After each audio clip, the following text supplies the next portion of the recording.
Salamlar. Bugün sizinlə hamiləliyə və doğuşa görə məzuniyyət haqqının hesablanma qaydasına baxacağıq. Sual verilir. İşçi yanvarın 5-i 2022-ci ildə işə qəbul edilib və 5 günlük iş həftəsi ilə çalışır.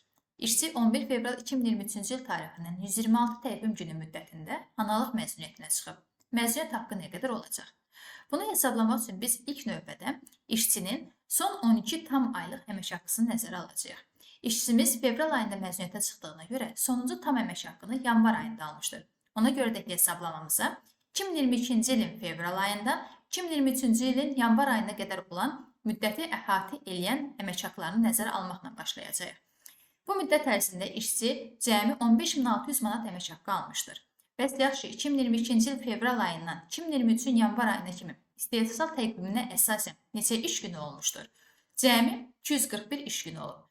Bu zaman biz bir günlük qazancımızı müəyyən edə bilərik.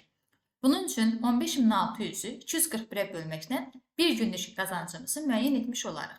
Daha sonra işçi 126 təqvim günü müddətinə məzuniyyətə çıxdığına görə 11 fevraldan 126 günü əhatə edəcək müddəti müəyyən edirik. 11 fevraldan 28 fevrala kimi 18 məzuniyyətdə olduğu təqvim günü, 12 isə təqvim günündə iş günü vardır.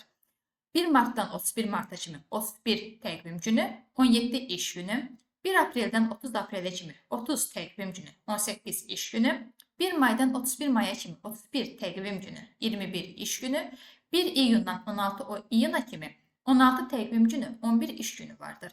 Cəmi 126 təqvim gündə 79 iş günü var. Ona görə də biz bir günlük əmək haqqını təqvim günündəki iş gününə uyğun olaraq bir-birinə vurmaqla 5113 manat məzuniyyət haqqını ödənəcəyinizi müəyyən edirik.